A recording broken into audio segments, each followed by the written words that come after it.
ایمان باللہ کی تفہیم کورس ہمارا جاری ہے. آج اس کی 9ویں کلاس ہے. تو کل کا لیکچر مولانا عثمان الہی صاحب نے ارشاد فرمایا تھا، دیا تھا.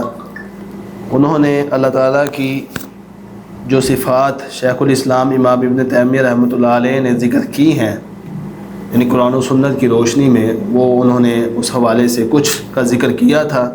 یعنی جو کتاب ہم نے سامنے رکھی ہوئی ہے بطور نصاب، اس کے تحت انہوں نے پڑھایا تھا. ایک مرتبہ میں وہ دہرا دیتا ہوں اس کا لفظی ترجمہ، اور اس میں یہ بتاؤں گا کہ اس آیت سے اللہ تعالیٰ کی کون سی صفت جو ہے اس کا اثبات ہوتا ہے. اللہ تعالیٰ قرآن مجید فرقان حمید میں ارشاد فرماتے ہیں، شیخ الاسلام امام ابن تیمیہ رحمۃ اللہ علیہ وہ آیت کو لکھتے ہیں کہ وَتَوَكَّلْ عَلَى الْحَيِّ الَّذِي لَا يَمُوتُ، کہ اس ذات پر توکل کر جو الحی ہے، زندہ ہے، لا یموت، جسے موت نہیں آئے گی. یعنی اللہ تعالیٰ کی ذات ایسی ذات ہے جسے موت نہیں آئے گی، جس نے فنا نہیں ہونا. کل من علیہا فان، اللہ کے علاوہ جتنی بھی چیزیں ہیں، جتنی بھی مخلوقات ہیں، جو بھی چیزیں ہیں، ان سب کو فنا ہے، ان سب نے فنا ہونا ہے. کل من علیہا فان، ہر چیز فنا ہو جائے گی. وَيَبْقَى وَجْهُ رَبِّكَ ذُو الْجَلَالِ وَالْإِكْرَامِ، صرف تیرے رب ہی کا چہرہ جو ہے وہ باقی رہے گا، جو عزت والا ہے اور تکریم والا ہے. تو المختصر، اللہ تعالیٰ الحی ہے، یعنی ہمیشہ سے زندہ ہے. یعنی جب کوئی نہیں تھا تب اللہ تعالیٰ تھا، جب کوئی نہیں ہوگا تو تب اللہ تعالیٰ موجود ہوگا. یعنی اللہ تعالیٰ ایسا ہے ہی ہے. آگے شیخ الاسلام امام ابن تیمیہ رحمۃ اللہ علیہ مزید اللہ تعالیٰ کی صفات بیان کرتے ہوئے آیت کو ذکر کرتے ہیں، وَالْأَوَّلُ وَالْآخِرُ وَالظَّاهِرُ وَالْبَاطِنُ وَهُوَ بِكُلِّ شَيْءٍ عَلِيمٌ، کہ وہی اول ہے اور وہی آخر ہے، وہی ظاہر ہے اور وہی باطن ہے، اور وہ ہر چیز پر خوب اسے جاننے والا ہے، ہر چیز پر خوب علم رکھنے والا ہے، ہر چیز کو خوب جاننے والا ہے. اب اس آیت سے بعض جو حلولیہ قسم کے لوگ تھے، جو وحدت الوجود کے قائل تھے، انہوں نے یہ استدلال کر دیا، یہ نکال دیا کہ اللہ تعالیٰ نعوذ باللہ ہر چیز میں موجود ہے. ذات کے اعتبار سے اللہ تعالیٰ ہر چیز میں موجود ہے. حالانکہ یہاں سے مراد کیا ہے؟ یہاں سے مراد یہ ہے کہ اللہ تعالیٰ اول ہے، آخر ہے، ظاہر ہے، باطن ہے. اس سے مراد یہ ہے کہ اللہ تعالیٰ اپنی صفات کے لحاظ سے انسانوں کے، اپنی مخلوقات کے قریب ہے، یعنی صفات کے لحاظ سے قریب ہے. ذات کے لحاظ سے اللہ تعالیٰ عرش پر مستوی ہے. یعنی اللہ تعالیٰ اپنی علم و قدرت کے اعتبار سے، اپنی صفات کے اعتبار سے اول ہے، آخر ہے، ظاہر ہے، باطن ہے. لیکن ذات کے اعتبار سے اللہ تعالیٰ عرش پر مستوی ہے. ثم استوى علی العرش، اللہ تعالیٰ نے جگہ جگہ قرآن مجید میں اس بات کی دلیل دی ہے کہ اللہ تعالیٰ عرش پر مستوی ہے. اور یہاں سے اللہ تعالیٰ کی جو صفت علم ہے اس کا بھی اثبات ہوتا ہے، وَهُوَ بِكُلِّ شَيْءٍ عَلِيمٌ، اور اللہ تعالیٰ ہر چیز کو خوب جاننے والا ہے. اسی طرح آگے مزید شیخ الاسلام امام ابن تیمیہ رحمۃ اللہ علیہ آیات کو لائے ہیں، وَهُوَ الْعَلِيمُ الْحَكِيمُ، کہ اللہ تعالیٰ خوب علم رکھنے والا ہے اور حکیم، خوب حکمت والا ہے. یہاں سے اللہ تعالیٰ کی صفت حکمت اور صفت علم کا اثبات ہوتا ہے. وَهُوَ الْعَلِيمُ الْخَبِيرُ، اللہ تعالیٰ خوب جاننے والا ہے اور ہر چیز پر خوب خبر رکھنے والا ہے. تو یہاں سے بھی اللہ تعالیٰ کی صفت علم جو ہے وہ اس کا اثبات ہوتا ہے. آگے مزید آیات وہ لائے ہیں، يَعْلَمُ مَا يَلِجُ فِي الْأَرْضِ وَمَا يَخْرُجُ مِنْهَا وَمَا يَنزِلُ مِنَ السَّمَاءِ وَمَا يَعْرُجُ فِيهَا، اللہ تعالیٰ جانتا ہے جو کچھ زمینوں میں ہے، ما یلج فی الارض، جو کچھ زمینوں میں ہے، وما یخرج منها، یعنی جو کچھ زمینوں کے اندر ہے اور جو کچھ اس سے نکلتا ہے، یعنی نباتات، سبزیاں، اور جو کچھ زمینوں کے اندر ہے، زمینوں کے اندر داخل ہے، یعنی بیج، کون سا بیج داخل ہے، کس سبزی کا داخل ہے، کس پھل کا داخل ہے، جو کچھ بھی زمینوں کے اندر ہے وہ اللہ تعالیٰ کے علم میں موجود ہے. وما ينزل من السماء، اور جو آسمان سے نازل ہوتا ہے، وما يعرج فيه، اور جو اس کی طرف چڑھتا ہے، سب کچھ اللہ تعالیٰ جانتا ہے، اللہ تعالیٰ کے علم میں ہے. تو یہاں سے اللہ تعالیٰ کی صفت علم اس کا اثبات ہوتا ہے. مزید آگے شیخ الاسلام امام ابن تیمیہ رحمۃ اللہ علیہ آیات کو لائے ہیں کہ وَعِندَهُ مَفَاتِحُ الْغَيْبِ، کہ اسی کے پاس غیب کی کنجیاں ہیں، غیب کی چابیاں صرف اللہ تعالیٰ ہی کے پاس ہے. لا يعلمها الا هو، اس کے علاوہ کوئی نہیں جانتا. اس آیت میں اللہ تعالیٰ نے 5 ایسی چیزوں کا ذکر کیا جو اللہ کے علاوہ کوئی نہیں جان سکتا ہے. اس کی وضاحت کل عثمان صاحب نے بیان کی تھی.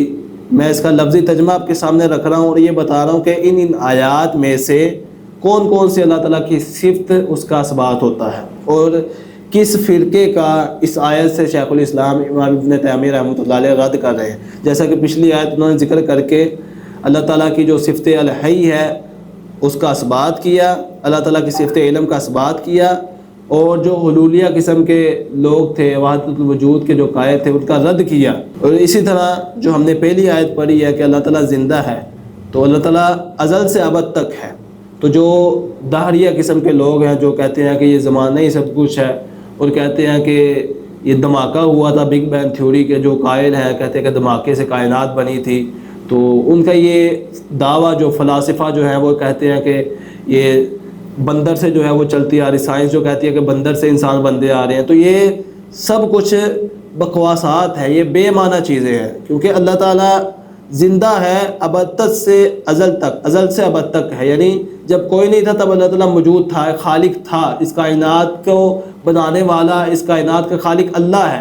اللہ جب کوئی نہیں تھا تب تھا, جب کوئی نہیں ہوگا تب اللہ تعالیٰ ہوگا.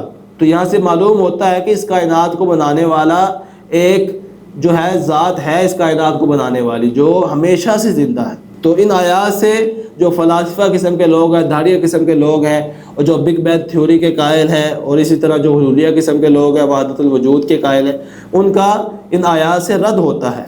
اسی طرح وَعِندَهُ مَفَاتِحُ الْغَيْبِ, اس آیت میں اللہ تعالیٰ نے 5 ایسی چیزوں کا ذکر کیا جو اللہ کے علاوہ کوئی نہیں جانتا.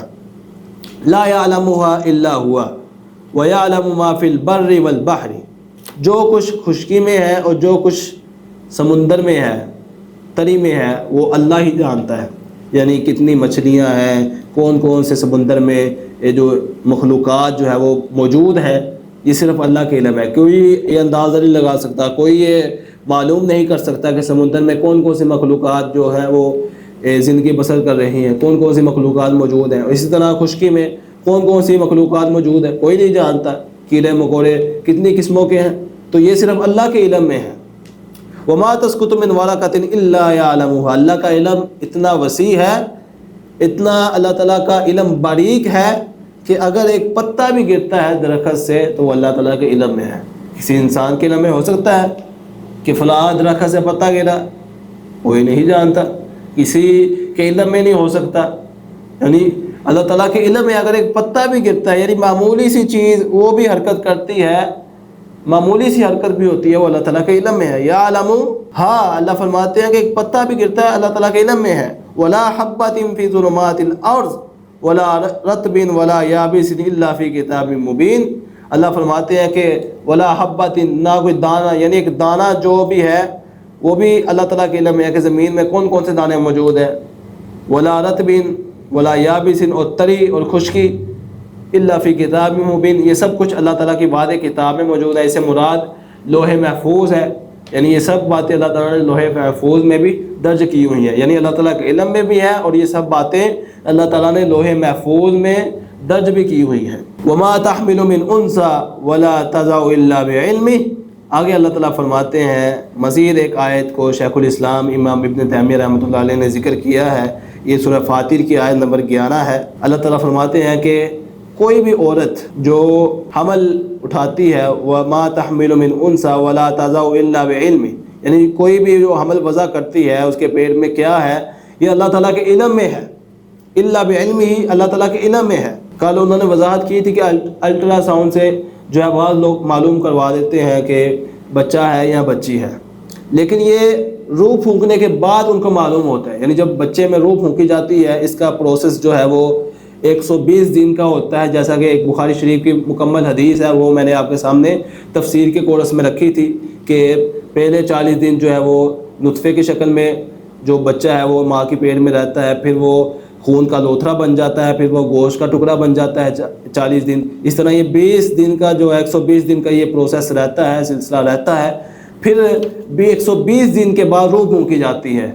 تو یہ روح پھونکنے کے بعد جو ہے الٹرا ساؤنڈ سے معلوم کروایا جاتا ہے کہ بچہ ہے یا بچی ہے. 120 دن سے پہلے کسی کے علم میں نہیں ہوتا کہ بچہ یا بچی ہے, چاہے جتنی مرضی مشینیں لے آئیں. اور اور دوسری بات کہ جو مشینیں ہیں جو بتاتی ہے الٹرا ساؤنڈ وغیرہ بتاتی ہے کہ بچہ یا بچی وہ مکمل صحیح بتاتی ہے، کئی بار غلطی کر جاتی ہے مشینیں. تو اصل علم اللہ تعالیٰ کو ہے. روح سے پہلے، روح پھونکنے سے پہلے اللہ تعالیٰ کو علم ہے کہ اللہ تعالیٰ نے بچہ پیدا کرنا ہے یا بچی جو ہے وہ عطا کرنی ہے. اسی طرح روح پھونکنے کے بعد بھی مشینیں جو ہے وہ صحیح نہیں بتا پاتی. یہ اللہ تعالیٰ کو علم ہے کہ بچہ پیدا ہوگا یا بچی پیدا ہوگی. تو یہ سب کچھ اللہ تعالیٰ کے علم میں ہے. وَمَا تَحْمِلُ مِنْ أُنْثَىٰ وَلَا تَضَعُ إِلَّا بِعِلْمِهِ. آگے مزید اللہ تعالیٰ کی صفت علم کو ثابت کرنے کے لیے شیخ الاسلام امام ابن تیمیہ رحمۃ اللہ علیہ آیات کو لائے ہیں. لِتَعْلَمُوا أَنَّ اللَّهَ عَلَىٰ كُلِّ شَيْءٍ قَدِيرٌ وَأَنَّ اللَّهَ قَدْ أَحَاطَ بِكُلِّ شَيْءٍ عِلْمًا. اللہ تعالیٰ فرماتے ہیں کہ تاکہ تم جان لو بے شک اللہ تعالیٰ ہر چیز پر قدرت رکھنے والا ہے، ہر چیز پر قادر ہے. وَأَنَّ اللَّهَ قَدْ أَحَاطَ بِكُلِّ شَيْءٍ عِلْمًا. اور اللہ تعالیٰ نے ہر چیز کا احاطہ کیا ہوا ہے. اللہ تعالیٰ کے علم نے ہر چیز کا احاطہ کیا ہوا ہے. وَأَنَّ اللَّهَ قَدْ أَحَاطَ بِكُلِّ شَيْءٍ عِلْمًا. ہر چیز اللہ تعالیٰ کے علم میں ہے. تو ان آیات سے شیخ الاسلام امام ابن تیمیہ رحمۃ اللہ علیہ اللہ تعالیٰ کی جو صفت علم ہے، اور صفت علم اللہ تعالیٰ کی بلند ہے، کامل ہے، اعلیٰ ہے، عرفہ ہے، اس کو شیخ الاسلام امام ابن تیمیہ رحمۃ اللہ علیہ نے یہاں ثابت کیا ہے. آگے اللہ تعالیٰ کی ایک اور صفت ہے کہ اللہ تعالیٰ رازق ہے. ان اللہ هو الرزاق ذو القوۃ المتین. کہ اللہ تعالیٰ بے شک اللہ وہ رازق ہے، ذو القوۃ المتین، خوب قوت والا ہے، قوت والا ہے، طاقت والا ہے، مضبوط ہے. یعنی رازق اگر کوئی ذات ہے تو اللہ کی ذات ہے، رزق دینے والی کوئی ذات ہے تو وہ اللہ کی ذات ہے. جو تم غیروں کے در پر جاتے ہو، سجدے کرتے ہو، غیروں سے مانگتے ہو، تو اللہ رازق ہے. اللہ فرما رہا ہے کہ میں رازق ہوں. اللہ نے رزق کا ذمہ خود اٹھایا ہوا ہے. وَمَا مِن دَابَّةٍ فِي الْأَرْضِ إِلَّا عَلَى اللَّهِ رِزْقُهَا لَوْ كُنْتُمْ تَوَكَّلُونَ عَلَى اللَّهِ حَقَّ تَوَكُّلِهِ لَرَزَقْتُكُمْ كَمَا تَرْزُقُ الطَّيْرُ. کائنات کی امام کی حدیث بھی اللہ تعالیٰ قرآن مجید میں بھی فرماتا ہے کہ وَمَا مِن دَابَّةٍ فِي الْأَرْضِ إِلَّا عَلَى اللَّهِ رِزْقُهَا. کہ کوئی بھی ایسا نہیں ہے جاندار چلنے والا مگر اس کے رزق کی ذمہ داری اللہ کے ہاں ہے، اللہ نے اٹھائی ہوئی ہے. ہر جاندار کی، ہر چلنے والے کی ذمہ داری رزق کی اللہ تعالیٰ نے خود اٹھائی ہے، اللہ کے ذمہ ہے. اور کائنات کی امام کا فرمان ہے کہ اگر تم کما حقہ اللہ پر توکل کر لو جس طرح توکل کرنے کا حق ہے، لَرَزَقْتُمْ کما ترزق الطیر. اللہ تعالیٰ تمہیں ویسے رزق دے جیسے وہ پرندوں کو رزق دیتا ہے. اصل بات توکل کی ہے کہ اللہ کو صحیح معنوں میں رازق تو مانا جائے، اللہ سے مانگا تو جائے، اللہ سے دعائیں تو کی جائے. تو اصل بات ہے کہ اللہ کو رازق مانا جائے، اللہ تعالیٰ کی صفت جو رزاقیت ہے اسے مانا جائے کہ اللہ ہی رازق ہے. آگے وہ اللہ تعالیٰ مزید فرماتے ہیں. شیخ الاسلام امام ابن تیمیہ رحمۃ اللہ علیہ ان آیات کو ذکر کرنے کے بعد پھر وہ آیت لائے ہیں جو آیت انہوں نے پہلے بھی ذکر کی تھی کہ لیس کمثلہ شیء وہو السمیع البصیر. کہ اللہ کی مثل کوئی چیز ہے ہی نہیں. یعنی یہ صفات ذکر کیا اللہ تعالیٰ کی، یعنی اللہ تعالیٰ کی صفت علم کا ذکر کیا، اللہ تعالیٰ راضی کا یہ ذکر کیا، اللہ تعالیٰ پر توکل کیا جائے، اس طرح اللہ تعالیٰ اول ہے، آخر ہے، ظاہر ہے، باطن ہے، ان صفات کا ذکر کیا. تو آگے مزید وہ ایک آیت لے کر آئے کہ لیس کمثلہ شیء، اللہ تعالیٰ کی مثل کوئی چیز ہے ہی نہیں. یعنی اگر تم دیکھو کہ صفت علم اللہ تعالیٰ کی ہے تو انسان بھی علم رکھتا ہے، انسان کے پاس بھی علم ہے، تو تم تمثل جو ہے مثال بیان کرنے لگ جاؤ، مشابہ قرار دینے لگ جاؤ کہ اللہ تعالیٰ کو بھی علم ہے، انسان کو بھی علم ہے. تو اللہ تعالیٰ فرما رہے ہیں کہ ایسا نہیں ہے، لیس کمثلہ شیء، اللہ کی مثل کوئی ہے نہیں. شیخ الاسلام وہ آیت کو ذکر کر رہے ہیں. اور آگے وَهُوَ السَّمِيعُ الْبَصِيرُ، اللہ تعالیٰ سننے والا ہے، خوب سننے والا ہے، اور بصیر خوب دیکھنے والا ہے. یعنی جس طرح اللہ تعالیٰ کی سماعت ہے، جس طرح اللہ تعالیٰ کی بصارت ہے، اس طرح کوئی ہے ہی نہیں. اس طرح کی کسی کی سماعت، کسی کی بصارت ہو ہی نہیں سکتی. ان اللہ نعم یعظکم بہ، کہ بے شک اللہ تعالیٰ تمہیں نصیحت کرتا ہے، تمہیں واعظ کرتا ہے. ان اللہ کان سمیعا بصیرا. آگے وہ اللہ تعالیٰ کی جو صفت سماع ہے، صفت سماعت ہے، اور اللہ تعالیٰ کی جو صفت بصارت ہے، آگے ان کے اسبات کے لیے شیخ الاسلام آیات کو لائے ہیں کہ بے شک اللہ تعالیٰ تمہیں نصیحت کرتا ہے، تمہیں واعظ کرتا ہے کہ اور بے شک ان اللہ، بے شک اللہ تعالیٰ کان ہے، ہمیشہ سے ہے، سمیعا خوب سننے والا، اور بصیر خوب دیکھنے والا. اس طرح وقولہ تعالی، اللہ تعالیٰ کا قول ہے ولولا اذا دخلت جنتک قلت ما شاء اللہ لا قوت الا باللہ۔ آگے اللہ تعالیٰ کی جو صفت مشیت ہے اس کا آغاز ہو گیا ہے۔ دیکھیں کہ جو اللہ تعالیٰ کی صفت مشیت ہے، ارادہ ہے، یہ دو قسم پر ہے۔ ایک ہے ارادہ کونیہ اور دوسری قسم ہے ارادہ شرعیہ۔ ارادہ کونیہ اس کا تعلق کن کے ساتھ ہے، یعنی یہ ہو کر ہی رہتا ہے۔ مثال کے طور پر اللہ تعالیٰ نے بارش جو ہے وہ نازل کرنی ہے، اللہ تعالیٰ نے کہنا ہے کن ہو جا، بارش ہونا شروع ہو جاتی۔ زلزلہ آ رہا ہے، اللہ نے کن کہنا ہے تو زلزلہ آ جانا ہے۔ یعنی ارادہ کونیہ اس کا تعلق کن کے ساتھ ہے، اس میں انسان کو اختیار نہیں ہے، اس میں انسان کو اختیار نہیں، یعنی کسی کو مارنا ہے، کسی کو زندہ کرنا ہے، اس طرح بارش برسانی ہے، اسی طرح جو ہے وہ زلزلہ آنا ہے، تو یہ اللہ تعالیٰ کے اختیار میں ہے، یہ کن کے ساتھ تعلق ہے۔ اللہ تعالیٰ نے کہنا ہے کہ کن ہو جا تو یہ سب چیزیں ہونا شروع ہو جانی ہیں، تو اس کا تعلق اللہ تعالیٰ کی ذات کے ساتھ، اللہ تعالیٰ کے ارادے کے ساتھ ہے۔ انسان کا اس میں کسی قسم کا دخل جو ہے وہ شامل نہیں ہے، اس میں کسی قسم کا دخل نہیں ہے، اس میں اختیار نہیں ہے انسان کو۔ اس طرح دوسری جو قسم ہے ارادہ شرعیہ، اس میں انسان کو اختیار بھی ہوتا ہے، اس میں اللہ تعالیٰ کا ارادہ بھی ہوتا ہے، اللہ تعالیٰ کی محبت بھی ہوتی ہے، رضا بھی ہوتی ہے۔ جبکہ جو ارادہ کونیہ ہے اس میں صرف اللہ تعالیٰ کا ارادہ ہوتا ہے لیکن اللہ تعالیٰ کی رضا نہیں ہوتی، جبکہ جو ارادہ شرعیہ ہے اس میں اللہ تعالیٰ کی مشیت بھی ہوتی ہے، ارادہ بھی ہوتا ہے اور اس میں رضا بھی ہوتی ہے۔ مثال کے طور پر اللہ تعالیٰ کو یہ پسند ہے کہ کوئی بندہ نماز پڑھے، روزے رکھے، عبادت کرے، اسلام قبول کرے، یہ اللہ تعالیٰ کو پسند ہے، ارادہ شرعیہ ہے یہ، یعنی نماز پڑھنا، یعنی جو شرعی احکام ہے وہ اس میں اللہ تعالیٰ کو پسند ہے، وہ اس میں اللہ تعالیٰ کی رضا موجود ہوتی ہے کہ بندہ یہ کرے، شرعی کام کرے، اور جن جن شرعی کاموں سے اور جن جن کاموں سے شریعت نے منع کیا ہے اس سے باز رہے، اس میں اللہ تعالیٰ کی رضا موجود ہے۔